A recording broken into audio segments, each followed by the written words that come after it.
다 같이 한 목소리로 창세기 2장 8절 9절 말씀을 합독하십니다. 읽습니다. 시작. 여호와 하나님이 동방의 에덴에 동산을 창설하시고 그 지으신 사람을 거기 두시니라. 여호와 하나님이 그 땅에서 보기에 아름답고 먹기에 좋은 나무가 나게 하시니 동산 가운데에는 생명나무와 선악을 알게 하는 나무도 있더라. 아멘. 하나님이 나의 주인이시다. 할렐루야. 아멘. 여러분, 프로페인, 세속적이다 이런 말인데, 이 파눔이라고 하는 것이 라틴 말로 거룩한 곳이라고 하는 장소의 의미가 있어요. 파눔. 거기에 프로가 붙으면 세속이 돼요. 동산 중앙에는 생명나무만 있는 게 아니라 선악을 알게 하는 나무도 있는 거예요. 세상에는 세속만 있는 게 아니라 거룩도 있는 거예요. 그러니까 오늘 여기서만 예배자가 되지 마시고 일상에 들어가셔서 예배자가 되시기를 바랍니다. 아멘. 사무엘상 25장 29절 말씀이 자꾸만 이 말씀을 준비해 놓고 난 다음에 떠올라서 제가 아마 안 나올 텐데 읽어드릴게요. 사람이 일어나서 내 주를 쫓아 내 주의 생명을 찾을지라도 내 주의 생명은 내 주의 하나님 여호와와 함께 생명 싸개 속에 쌓였을 것이요 내 주의 원수들의 생명은 물매로 던지듯 여호와께서 그것을 던지시리이다. 여러분, 선악을 알게 하는 나무를 왜 만드셨을까? 내가 하나님이라는 거예요. 제가 가끔 말씀드리지만 영종도 살 때 인천대교를 건널 때 바람이 불면 차선 하나가 옮겨져 이렇게 정신을 놓고 있으면 얼마나 무서운지요. 그러니까 핸들을 붙잡고 조심조심 건너갔단 말이에요. 인간이 참 대단한 존재예요. 한 2개월쯤 지나니까 제가 그 다리를요 한 손으로 운전하고 있더라고요. 익숙해진 거예요. 인천대교에 익숙해지는 건 괜찮은데 하나님에게 익숙해져요.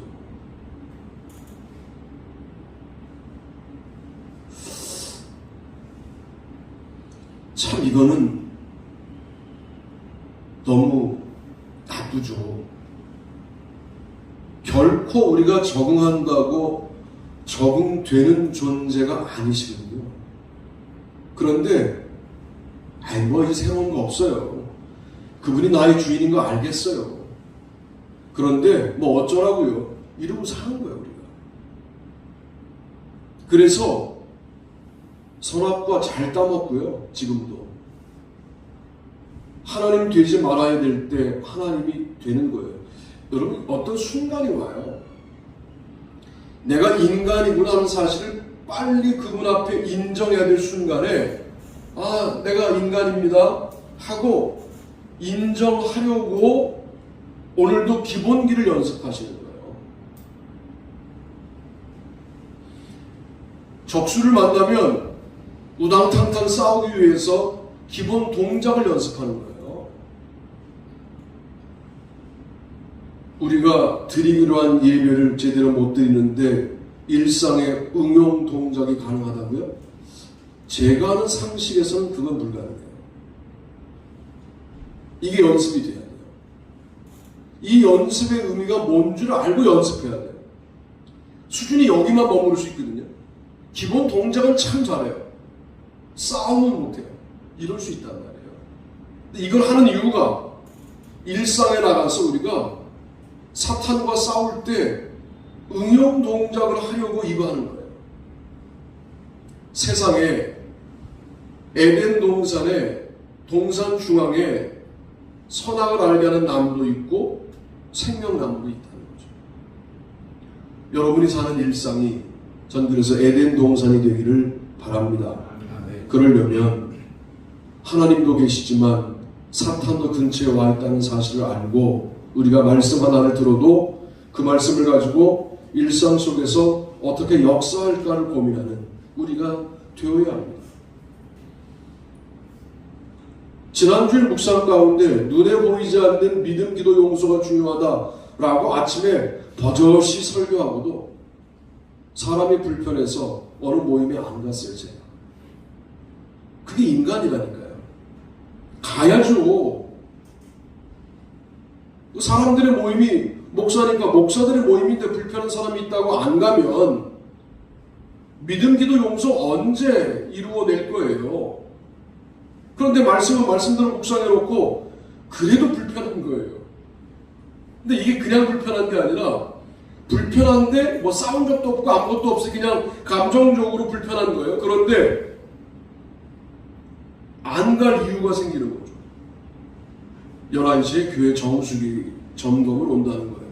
비밀번호 알려주면 돼요. 아줌마 뭘 어떻게 하겠어요. 그런데 그거 맞이하러 나온다는 핑계를 두고 합법적으로 안 갔는데 마음 불편한 거죠. 참 말씀이라는 게 소소하게 적용될 때도 있고 엄청난 결정을 내려야 할 때도 아침에 읽었던 말씀이 작동할 때가 있다는 사실을 기억하고 우리가 말씀을 가지고 일상에 들어가는 올 한 해를 고민하고 살고 있는데 살아보자는 거죠. 살아있는 믿음, 능력 있는 믿음, 주님과 동행하는 믿음, 참 여러 종류의 정답들을 말해왔는데 사실이랍니다. 그게 사라지려면 말씀이 기억나는 게 1단계, 기억난 말씀과 상황이 만나는 게 2단계, 해석되는 게 3단계, 해석되고 난 다음에 삶을 고치는 게 우리가 바라는 말씀과의 동행 아닙니까? 이거 해보자는 거예요. 하나님이 내 인생의 주인입니다. 그런데 내가 무시당하는 현장에서 절대로 못 참아요. 내가 주인이었음을 만방에 알리는 것이죠. 하나님이 주인이라고 평생 외쳐왔던 목사들도 마지막 은퇴할 때는 자신의 삶을 본인이 꾸려나가려고 하는 데에 집중하다 보니까 실수들을 하는 거죠. 하나님이 열심히 다 알아서 하신다면서요. 아들에게는 적용이 안 되는 거죠. 나는 그렇게 믿는데 내 아들은 그 순위 아니라고 생각하는 거예요. 내가 챙겨줘야 되겠다라고 생각하는 순간 하나님의 열심을 믿지 못하는 목사가 되어버리는 거죠. 뿐만 아니라 목사의 남아있는 인생을 은퇴 이후에 하나님이 책임 안 지시겠어요? 그건 못 믿는 거예요. 뭘 좀 풍족하게 살아야 합니까? 사라지지 않겠어요? 그걸 못 믿는 거예요. 그 순간 내 인생은 나의 것 하는 순간 뭘 따먹은 거냐면 선악과 따드신 거예요.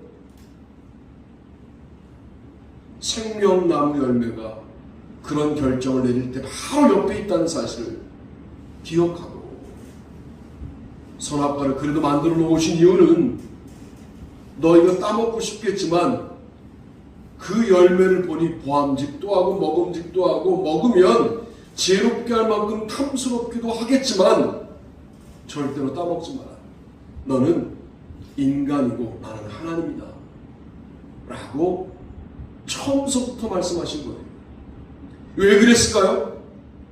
하나님 되고 싶은 마음이 인간에게 너무 있다는 사실을 하나님이 너무 잘 아시는 거죠. 관리한다고 되는 게 아니고 내가 통제한다고 되는 게 아니고 하나님이 도와주셔야 됩니다. 하나님의 도움을 구하시게 되기를 주님의 이름으로 축복합니다. 아멘. 두 번째는 이것인데 읽어봅니다. 시작. 방주물을 닫는 것은 하나님이 주인이심을 드러낸다. 무릇 생명의 기운이 있는 육체가 둘씩 노아에게 나와 방주로 들어갔으니 드러난 것들은 모든 것의 암수라. 하나님이 그에게 명하신 대로 들어가매 여호와께서 그를 들여보내고 문을 닫으시니라. 아멘. 창세기 7장 15절로 16절, 특별히 16절에 문을 닫으신 분이 하나님이세요. 세상이 타락하자 세상을 다 멸망시키겠다고 결정을 내리셨는데, 그러면 세상을 전면적으로 무효화하신 거냐? 그렇지 않고 부분적으로 무효화하시고 암수 둘씩을 살려서 방주에 집어넣고 문을 닫으셨어요. 저는 이게 얼마나 은혜로운지 몰라요. 지금 세상은요, 40주 40년을 계속 비가 오니까 막 물이 엄청나게 넘쳐나고 하나님만 바라보도록 되어 있고요, 방주의 구조는. 그리고 방주 안에 있는 생명들은 하나님이 생명싸개로 보호하시는 생명처럼 딱 입구를 막아 구별된 공간으로 만드셨다는 말이에요. 여러분의 가정이 하나님이 문을 닫아주시는 생명의 가정이 되기를 바랍니다. 아멘. 우리 교회가 생명싸개로 하나님이 탁 틀어주는 그 안에 세상이 들어와 있는 거잖아요.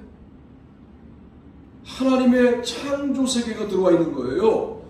엄청났던 세계가 방주 안에 집약되어 있는 거예요. 방주 안에 있는 생명들로 다시 생명들이 번져나갈 겁니다. 그렇게 주님이 붙잡고 계신 방주, 이게 하나님의 주인됨을 인정하는 자들의 인생이라고 저는 오늘 묵상하는 거예요. 내 인생 내가 닫고 내가 열겠다? 안 돼요. 그렇게 닫는 거요? 주님이 닫습니다. 여러분, 하늘나라 가는 거요? 주님이 닫아요. 어젯밤은 몇 번 깼는지 모를까요? 감기 기운이 오면 저는 모든 그 육체에 있는 선이라고 하는 것들이 큰 것 같아요. 편도선이 커서 숨을 못 쉬어요, 제가. 오늘 설교를 못할 것 같다, 이렇게 마음먹었는데 참 놀랍죠. 설교할 수 있을 정도 회복되는 거예요. 그러니까 자다가 깨요. 이렇게 옆으로 누우면 편도선이 이렇게 어딜 막나 봐요. 이게 평상시에도 큰데 감기균이 생기면 일단 그거부터 보니까 문제가 생기는 거예요. 참 어느 날 뭐 그러다가 자다가 갈 수도 있는 거잖아요. 사람이라는 게. 그것만 닫는 게 아니라 이 하루를 복된 하루로 마무리 지으시는 분이 누구냐? 하나님이시죠. 우리의 한 달을 복된 한 달로 틀어주고 그 안에 생명의 복합적인 역사를 만들어내신 분이 누구냐? 하나님이시다는 거죠. 하나님이 방주의 문을 닫으셨습니다. 그 말은 그 방주 안에 있는 세상은 내가 책임진다라고 하는 주님의 약속이에요. 왜 이걸 마다하시죠? 왜 이걸 의지하지 않고 지금껏 살아왔는데 이 나이가 되고도 내 의지로 살아가려고 애를 쓰죠? 참 이건 미련한 일 아닙니까? 방주의 문을 닫듯 내 인생을 틀어주고 내 인생을 싸서 그 어떤 외부의 공격에도, 그게 홍수든 그게 무슨 사탄의 공격이든 그게 무슨 여러 가지 많은 세상의 부조리한 일들의 공격이든 모든 공격을 완전히 막아 완전히 다른 세상을 만들어 주시겠다고 약속하고 있는데 우리는 왜 하나님의 손에 나를 맡기지 못하는가? 여전히 선악과를 따먹고 있기 때문에 그래요. 내가 해보려고 하는 거예요. 내가 할 수 있다고 생각하는 거예요. 나에게는 가능성이 있다고 믿는 거예요. 그래야 자기의 자존심이 생긴다고 생각하는 거예요. 그건 자존심이지만 하나님의 형상으로의 자존감은 아니라는 사실을 기억해야 할 필요가 있습니다. 하나님이 문을 닫으세요. 그리고 안전하게 그 안에서 살게 하실 뿐만 아니라 물들이 강해졌을 때는 비둘기를 내보내서 바깥 세계와 연결되도록 하셔요. 물론 나올 때 문은 노아가 열고 나옵니다. 그러나 창문을 열어 바깥 세계와 연결하는 비둘기의 역할이 있었고, 감남새 잎사귀를 물고 오자 드디어 배를 정박하고 바깥 세계와 또 연동하여 노아의 삶이 진행되게 되는 겁니다. 참 신비롭다. 그래서 생육하고 번성하라라고 하는 문화명령을 노아 때 한 번 더 하시는 거죠. 이건 언약의 갱신이고 약속을 새롭게 하는 일이다라고 저는 묵상하게 됐어요. 주님께서 그 생명들을 지키셔서 그 생명들로 다시 번성하게 만드시는 놀라운 역사를 이루어 가실 때 우리는 얼마 안 남은 사람들의 숫자를 가지고도 생육하고 번성하라고 하는 약속을 받아야 되는 거예요. 받고 번성해 나가는 거죠. 그래서 셈, 함, 야벳이 여러 후손들을 낳아 또다시 인류가 번성하게 하는 역사를 노아를 기점으로 다시 시작하게 만드신 겁니다. 거기에는 날이 쨍쨍한데 방주를 짓는 순종도 있었고, 인생 전체가 방주를 짓느라고 결코 다른 데 신경 쓸 수 없는 인생을 살았던 노아의 헌신이 있었다라고 말할 수 있어요. 아무나 기점이 되거나 아무나 출발점이 되는 것이 아니지 않습니까? 우리 교회를 나오다가 이제는 다른 교회 사역자로 가신 전사님이 안 믿는 집에 아버지는 장로님인데 보내셨어요.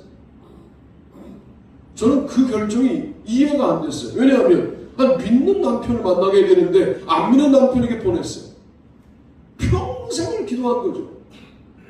그런데 아직까지 완벽한 그리스도인이 됐느냐? 그렇진 않지만 이제 아들은 태권도를 하는데 태권도 하시는 감독님 교회를 출석하기 시작했고, 딸과 아버지는 본인이 사역하는 교회에 아버지가 올라올 때마다 딸과 함께 예배를 드리고 있고, 더 놀라운 거는 안 믿는 시어머니가 며느리의 전도를 받고 교회에 나오고 계신데 그 인생이 얼마 남지 않았고 우리가 그 시어머니 구원하겠다고 해서 보내드렸거든요. 그 일이 이루어지는 것을 보면서 참 어려운 일이죠. 가족 구원이라는 게. 그러나 얼마나 복된 일이겠어요. 하나님 입장에서 이 일을 해나가고 있어요. 너무 감사하죠. 여러분, 이런 일들이 우리의 삶의 자리에서 일어나야 한다는 사실을 기억하고 주님께서 방주의 문을 닫아 안전하게 보호하시는 주님의 보호하심과 인도하심을 여러분이 일상 속에서 경험하게 되기를 주님의 이름으로 축복합니다. 제가 이 말씀을 묵상하면서 시편에 이런 고백들이 새롭게 다가왔어요. 주님은 나의 요새, 주님은 나의 피난처, 나의 방패, 완벽한 방패신 거죠. 여러분, 방패라고 그럴 때 대략 로마의 방식은 사방팔방을 다 막는 거예요. 앞에만 막는 게 아니에요. 이렇게 해서 위도 막고 이렇게 막아서 방패를 다 이렇게 막는 거거든요. 근데 주님이 나의 방패라고 말할 때 우리는 그냥 앞에는 공격만 막는 그런 방패라고 흔히 묵상하며 시편 말씀을 읽을 텐데, 아니에요. 완전히 모든 사탄의 공격을 틀어주시고 막아서 그 방패 안에 있는 모든 하나님의 백성들을 안전하게 지키시는 주님의 보호하시는 역사, 생명을 지키시는 역사를 여러분 우리가 경험하게 될 때 하나님밖에 없습니다. 주님만이 우리의 주인이십니다. 이런 고백을 하게 될 줄로 믿습니다. 세 번째 읽어보시죠. 읽습니다. 시작. 우리 마음에 하나님의 법을 기록하시는 하나님의 주인이심을 드러낸다.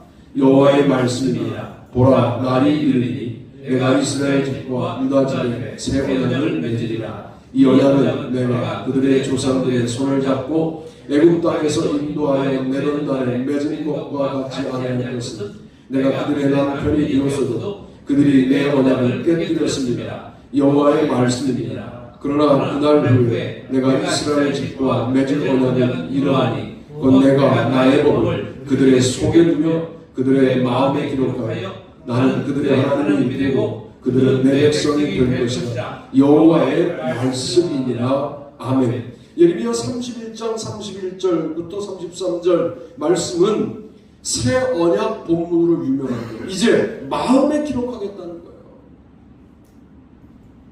내가 너와 함께 한다는 것을 마음에 기록하겠다. 내가 너의 하나님이야 하는 거 마음에 기록하겠다.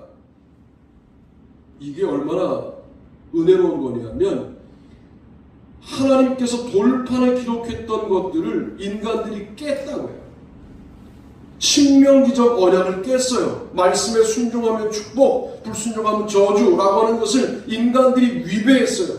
그런데 다시 새 언약을 체결하여 주시는 하나님의 은혜가 있는 거죠.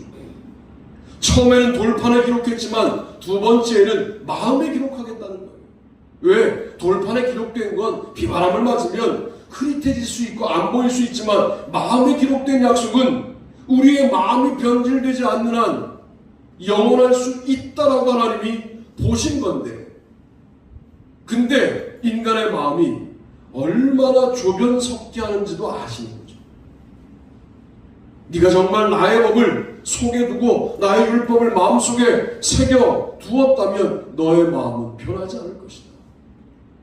여러분 어떻습니까?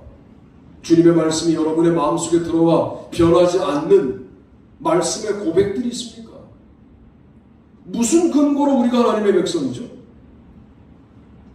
우리가 무슨 근거로 그리스도인입니까? 저는 가끔 이해가 안 돼요. 참 간들이 부었다 싶어요. 아니 무슨 근거로 그리스도인이죠 우리가? 기억하는 말씀도 없어요. 말씀이 내 안에 들어와서 역사하지도 않아요. 말씀 때문에 감격도 안 해요. 그분에 대한 공경도 없어요. 경외심도 없어요. 뭐가 우리가 하나님의 백성이죠? 이런 우리를 여전히 붙잡고 계시다는 것이 너무 송구스럽고 죄송합니다. 마음을 잘 돌아보세요. 그 마음에 괜히 인간에 대한 서운함으로 틈이 생기더니 그 서운함이 하나님까지 확장되어서 말씀이 지워져요. 마음속에 두었던 언약의 확실함이 일상의 삶의 고단함 때문에 흐릿해져요. 여러분 그때가 위기죠. 그럴 때 다시 한번 마음을 다잡고 일어나시게 되기를 바랍니다. 아멘. 이 말씀으로 결론을 지으려고 하는데 갑자기 팔복 말씀이 기억나요. 여러분 팔복이라는 게 무슨 진공 상태에서 주셨던 8가지 복 이렇게 강해하면 다 잘못된 강해예요. 그거는 박해 속에서 주셨던 핍박 속에서 주셨던 복을 말하는 거예요. 그러니까 박해 중에도 믿음을 지키는 게 복이다가 일단 기본적인 전제인 거예요. 그래서 뭐라고 그래요? 핍박을 받은 너희들은 복이 있다. 이미 핍박을 받았는데 마음에 변질되지 않고 마음을 유지하는 너희들은 복이 있다. 핍박을 받고 난 다음에도 여전히 온유하다. 그게 복이다. 네가 핍박을 받았는데도 불구하고 마음이 청결하다. 그게 복이다. 네가 핍박을 받았는데도 불구하고 심령이 가난하다. 그게 복이다. 왜? 마음이 지켜졌으니 복이 아니냐. 우리를 핍박하는 자들은 우리의 육신을 죽일 수는 있으나 우리의 마음을 어찌할 수 없는 똑같은 인간들 아니냐. 그런데 너희들의 마음속에 있는 나의 말씀은, 나의 언약은 오늘도 지워지지 않고 역사하고 있지 않느냐. 그게 복이다. 이런 복을 누리시게 되기를 바랍니다. 아멘. 말씀이 복이라고 하는 사실을 말할 수 있는 교회가 돼야 돼요. 말씀이 능력이라고 말할 수 있는 교회가 되어야 합니다. 아멘. 말씀 때문에 삶이 달라졌다라고 말할 수 있는 교회가 되어야 합니다. 아멘. 여러분 이것이 우리 교회가 가야 할 방향이에요. 쉽지 않으실 거예요. 이벤트에 중독도 있어서 쉽지 않을 거예요. 여러분. 그 중독이에요. 교회가 프로그램으로 돌아가는 거 중독이라고. 그 평생 걸리는 거 지금 하고 계신 거예요, 지금. 제가 계속 그걸 건드리고 있는 거 여러분과 아직도 안 되실 거예요. 그러나 이런 이야기를 전혀 듣지 못하는 사람들하고는 조금씩 달라졌을 거예요. 거기에 희망이 있는 거죠. 어느 날 성공하든 실패하든 말씀 한 사람이 쑥 들어와서 삶을 헤집고 다니는 것을 물끄러미 바라보며 아 이거구나 하는 깨달음을 느끼게 될 때 여러분 이게 예수 믿는 재미구나 기쁨이구나 하는 사실을 알게 되고 그렇게 말씀 한 구절이 나를 헤집고 다니는데 뭐가 분명해지냐면 내 마음속에 두신 새로운 언약이 분명해지는 그래서 에덴 동산이 내 마음속에 들어와 있고 방주의 생명의 역사가 내 마음속에 들어와 있는 그런 놀라운 경험을 하시게 될 때 아 하나님이 주인이구나 하나님이 주인된 삶을 산다는 게 이런 거구나 말씀이 나를 통제하는구나 내가 말씀에 늘 성공하지 못하지만 말씀 때문에 이게 죄악인 걸 깨닫게 되었으니 내가 또 오늘 회개하는구나 말씀이 나를 이끌어가는구나 늘 말씀을 따라간다는 말이 아니라 말씀을 따라가지 못하는 감을 놓치지 않고 있으니 이게 신앙생활이구나 하는 사실을 깨닫게 될 때 새 언약이 분명해지지 않겠느냐. 여러분 이게 우리가 가야 할 길입니다. 선악과 필요합니다. 그게 있어야 우리가 인간인 것을 확인할 수 있습니다. 방주의 문 필요합니다. 그걸 주님이 닫아주셔야 우리는 살 수 있습니다. 그 문은 비가 들어오지 않습니다. 홍수가 엄몰하지 않습니다. 못합니다. 주님이 닫았기 때문입니다. 홍수가 끝나고 여는 건 누가 열어도 상관없죠. 홍수가 끝나는데요. 그러나 홍수가 시작될 때 홍수로부터 우리를 보호하시는 문 닫음은 하나님만 하셔야 합니다. 새 언약 하나님만 주실 수 있는 은혜인 거죠. 아름다운 역사가 여러분의 마음속에서 여러분의 심령 속에서 열매를 맺고 역사하는 또 한 주간을 사시기를 주님의 이름으로 축복합니다. 아멘.